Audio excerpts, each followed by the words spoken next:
If there's one particular genre that Capcom has had a long standing with, it's that zombies have always been one of their best-selling mascots.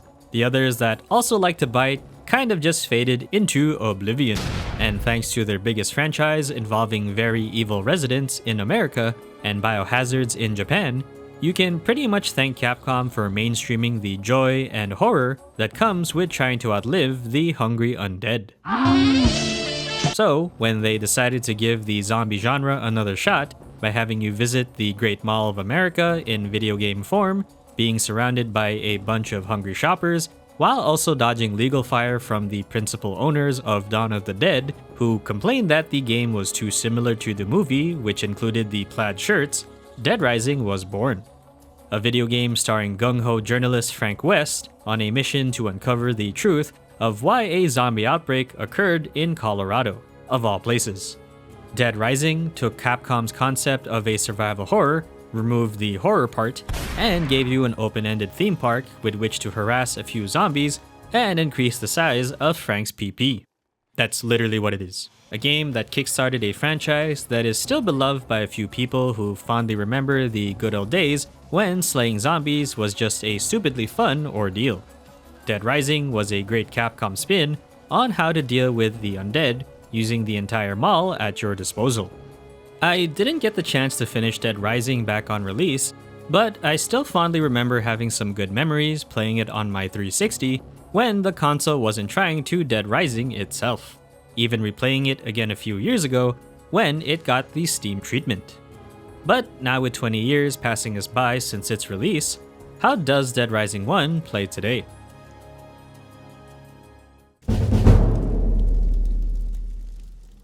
Hey, this is no time to ogle pretty girls, son. Dead Rising's story is about as important as something you'd expect for a game where the whole point is to slay the undead. And if you didn't sit through it, it's got the same amount of fun as your typical B-movie horror experience. Professional photographer Frank West arrives in the town of Willamette, Colorado, taking pictures of a bunch of zombies, while also not really giving a crap about the people who are currently being devoured. He is here to find out why a zombie plague has started in Willamette, and his only good lead is a shopping mall full of survivors. As he's trying to get information from the locals, the mall becomes infested thanks to a very determined elderly senior who wants her tiny dog back, while also overpowering a bunch of middle-aged gamers. As Frank uncovers the truth thanks to some agents working for the Department of Homeland Security and several individuals who seem to be connected to the outbreak source, Frank slowly unravels not only the cause of the outbreak, but also the agendas of those who are trying to somehow make things worse. The overall plot was kinda just there for me as the fun, stupid story to uncover, but nothing that really moves me on the emotional spectrum. Not that it needed to, because that's not exactly the focus of the game anyway, and I was just here for the fun, dumb plot and its fun, dumb characters. It's very cliched anyway, that there's nothing really noteworthy about its very predictable plot. Carlito is the antagonist, but his motivation for revenge runs deeper than how he initially appears. Isabella is the stupidly sexy lady who is more than just her polygonal assets, and our main man Frank, whose gung-ho journalist personality can best be described, well, by himself actually. You know how to use this? Kinda. I've covered wars, you know. But if the perfect complement to the over-the-top dumb plot is the exaggerated and campy personalities, especially the psychos, then you're in for a treat. This is my store! Although I've already completed it once before, it's how stupid and crazy these guys are that make it such a carnival spectacle to watch again. A lot of it very cringe and a bit dated with some absurd personalities on both the survivor and psycho side. Zombies are no good. Part of me thinks it's because of the Japanese writing that got translated to an English script, and I kind of get some of that Deadly Premonition sweary vibes with some of the written characters. Are you up to it? I'm a lot better with a camera. But yeah, I'll give it a shot. A fun fast food story that I could enjoy just for the heck of it, but nothing that really warranted my attention to dig deep, especially since I was only motivated to get the true final ending and nothing more. A plot that doesn't really try to take itself too seriously, and the exact thing you'd expect from a B-movie style horror film. Though I'm sure interest will differ from person to person. If that's what you came for, then Dead Rising will treat you well. And if not, well, that's actually also the beauty of it. If you don't really care about the story, it's completely optional for the sake of this next section.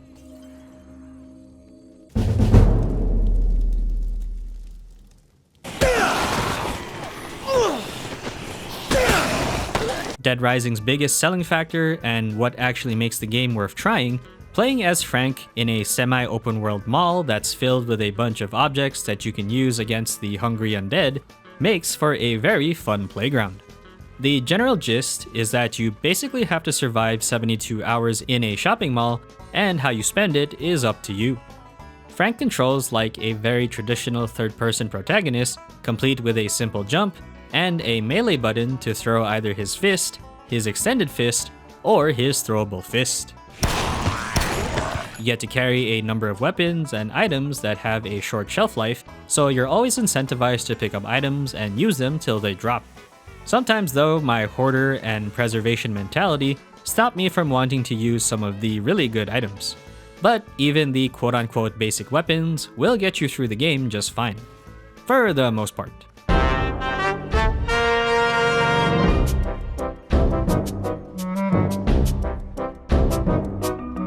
But playing it again, it's still a super fun system, and because of the way the entire game is set up for you to go around the mall and wreak havoc, it works extremely well as the main gameplay loop with battling the undead. The mix of slow but heavy-hitting AoE, fast but short swinging, or long-range but immobile weapons offers a variety of strategy for you to use. Or, just have some dumb fun. Since Frank has a degree in photojournalism, I think, he also gets the added mechanic of taking photos, which you can use for entertainment purposes, but mainly to increase your prestige points, which I don't know why they couldn't just stick with XP, but I guess the devs really wanted to say PP. Well, anyway, the more PP you have, the better skills and upgrades you get, which can help Frank survive for much longer. While it's a very simple progression mechanic, the rewards are quite substantial. Some of the moves might be niche depending on the use case, but a few of them are extremely helpful with handling mobs when you don't want to expend your equipment. Plus, this is still the only other Capcom game that lets me suplex a zombie. I still think I like Leon's more though. But I do recall surviving with Frank being a bit hard at first, since the zombies could easily swarm you if you're not prepared. But once you learn the ins and outs with where things are and how to get to them, zombie mall shopping becomes second nature. The other means to increase the PP is to follow the main story quest, aka the case, where the PP rewards almost always outweighs the amount you get from taking photos. So passively doing the main story nets you a good amount by default. The other method is to rescue survivors and bring them to the safe room. Basically, escort quests the game.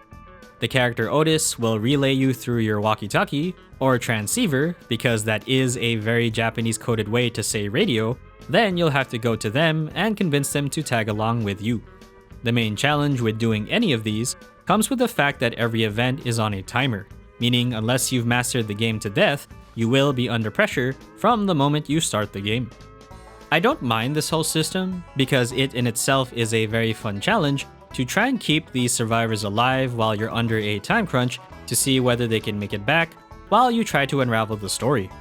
But while I was up to the challenge because of how much better I've gotten with playing this game, some of the technicalities behind it kept me from enjoying it to its fullest. Firstly, when you get the radio contact from Otis, you have to sit through the radio dialogue. This isn't that big of an issue when you're in safer areas, but when you're contacted in the middle of zombie hordes, you have to either listen to it, with moving being your only defensive option, or you have to cancel the radio dialogue, make the area safe, and restart the entire thing when Otis calls you back. You even get an extra dialogue saying how annoyed he is that you cut him off. Like, really, you had to lock Frank out of all of his actions and just couldn't have the radio play by itself? The second thing is that the AI of the survivors isn't the best. I'm not that annoyed at how the hordes will keep a survivor at a standstill when they're surrounded, or how slow they are to move, but when the AI is about as smart as a game journalist is to a Cuphead tutorial, sometimes I'm okay with leaving the survivors behind.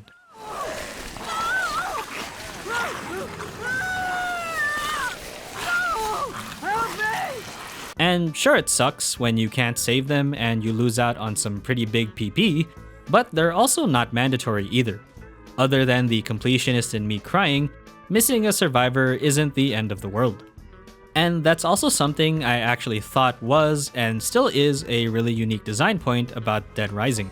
You don't actually have to commit to the story. No matter what, your end goal is just to survive 72 hours, regardless of whether you decide to follow the main case or rescue any survivors. In fact, I remember my first playthrough was just to skip the story and go around the mall frank blazing. Once the bloodbath period was over, I focused up on my second playthrough and managed to finish the story no problem. Granted, a few dead survivors happened because of time crunch and AI, but I managed to finish nonetheless. At first, I was confused because it felt like there was no hard sense of direction and I really didn't know where to go, but when I learned how that design was meant to work, I started to appreciate it more and more. It almost feels like a roguelike, and being able to finish the story and rescue survivors at the same time is a good indicator of how much more experienced you are with managing the game's stress factors. Not that I was convinced by the main story points to do it, but more so the rewards and challenges that came with finishing it. Plus, I kinda liked Infinity mode a lot more than 72-hour mode, where I just head empty survive. All else fails and I want to really go for 100% completion with the story, well, that's what the New Game Plus mode is for, which keeps all of Frank's retained PP, meaning you'll have an easier time with trying to finish the main case. That's not to say the game is perfect, far from it. I think the combat design with the psychos is still one of the most unbalanced mechanical aspects that make this game feel older than it should. Nearly all of them have some of the most outlandish attack cycles and animations that you seriously have to wonder how any of these got designed.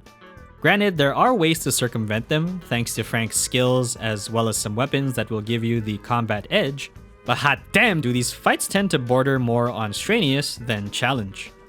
F you, Brock. Or how I will never have any good feelings whenever I hear the start of this song. Not the biggest game breaker for me, since I was able to learn to deal with them, but I wouldn't blame you if these psychos made you frustrated. As for the older save system, yes, you do have to manually save, and it absolutely sucks if you forget to. Having to restart one or two encounters is a massive headache, and the only way to avoid it is to save religiously, whether it's in the safe room or the nearby bathrooms. Some other minor nitpicks include the controller. Like, why is aiming with Frank's camera tied to the right stick, but aiming with a weapon is tied to the left? Or like how picking up a two-handed item counts as an inventory slot. But despite these dated aspects, I found Dead Rising's core loop of being stuck in a zombie-infested mall with hundreds of weapons and items at your disposal to still be a fun sandbox ride, whether I just wanted to mow through a bunch of zombies or having the added objective of following the story for something more challenging. When the zombies came, everyone died! Dead Rising 1 was originally released for the Xbox 360 during its first year, and I remember it looking extremely impressive with how it was able to render so many zombies on screen. Coupled with the next-gen texturing at the time, Dead Rising was easily one of the best looking games of its generation. Looking at it through today's lens, it's still not that bad. Granted, I'm playing the remastered version, so the upscaled visuals alongside the higher frame rate does make the game look a lot better than it should today. I think if I went back to the 360 version with its capped 30 frames per second, I might not have been able to sit through it. Sure, it's not the original experience, but this is probably the easiest and best way to play Dead Rising today. Plus, my 360 getting bricked, so this is quite literally my only choice. but in terms of original design, it's easy to see that it is a product of age. With the exception of Frank and a few other characters who have the magical main character design, so they look like the best of the bunch, a lot of the textures on everything else is rough looking, especially where the animation is concerned, because when some people talk, it looks a lot scarier than the zombie themselves. Who will run my store when I'm gone? My store? Although it's old, and there have been other zombie games that have managed to make horde numbers look impressive in their own right, I still find myself impressed by the sheer volume that you see in Dead Rising, that it even detracts from how dated the overall texturing and visual assets are. It's pretty cool to see the advent of when technology allowed games to reach this level of asset capability. Still though, if being trapped in a zombie-infested mall is what the game wants to visually represent, then it still manages to do that job pretty well. Especially because it also manages to use in-game assets for scenes without relying on them being pre-rendered. And to complement that, the sound and Foley is also well done to bring you that zombie mall experience. Although often quiet and ambient, the groans of the hungry undead,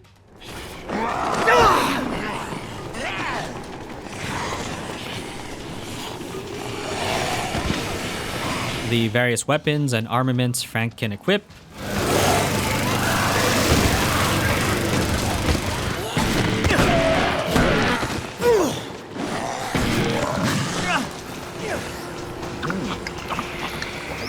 even the chimes that remind you that you are playing a video game. The sound is more than appropriate with creating Dead Rising's profile. The original music is just appropriate enough that it helps emphasizes the moods found in different scenes of the game. Nothing spectacular, but nothing that feels out of place either.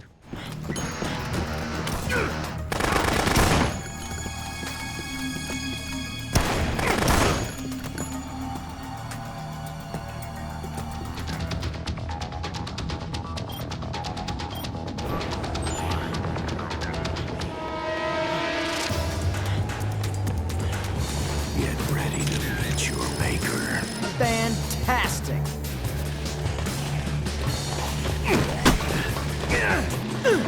The inclusions of the third-party license tracks from a few bands make for a very interesting mood setter when it comes to a few psycho boss fights and a few scenes. How much you like them will depend on taste, and I personally didn't mind some of their usage, but sometimes they can get a bit extra. And with the voice acting, campy, B-movie, and overly exaggerated to the fullest, but has all the charm that makes it endearing in itself. So bad that I can't help but laugh. Listen good, partner. I don't allow vandalism in my store!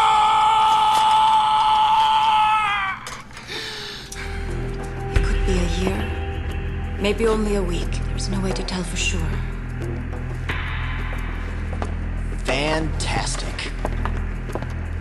So, I'll be a walking zombie time bomb. I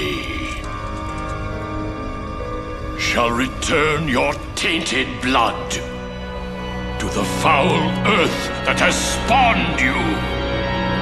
Not bad, especially thanks to the HD remastered version on PC and its re-release on consoles to make it feel playable for modern machines.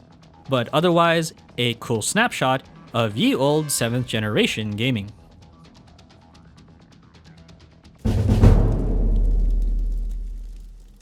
Yeah, well, I don't think they had zombie-infested malls in mind when they wrote those regulations, kid. Looking back, even when I first played Dead Rising years ago and didn't have a single clue as to what I was doing and simply enjoying how well it looked to slay zombies while only eating Happy Meals, finally understanding the ebb and flow of what the game wants you to do, plus seeing Frank suplex his way to the end of the story, it's still quite enjoyable as this zombie slaying sandbox game. I love how it treats that as the game's principal aspect, and when you do finally get into the zombie slaying groove to tackle the time-crunching difficult parts of solving the main case and rescuing the survivors, then it becomes very second nature to want to play the game continuously. Granted, the AI and psychos feel like the janky, outdated designs that make me more red than a San Marzano tomato, but the overall enjoyment is still there nonetheless. It's designed as a simple game where you get to send the undead back to their graves thanks to the mall being your entire arsenal. It's still fun as heck. Maybe at some point I will give the newer remaster a try, though some of the reviews and fans say otherwise, but at the moment, I don't feel the need to shift just yet, because despite some of the older flaws of the original, it still holds up really well. But that's gonna do it for today, guys. Thanks for sticking around. There will be more games to play and more videos coming soon, so please stay tuned if you'd like to see more. But for now, I'll see you all next time.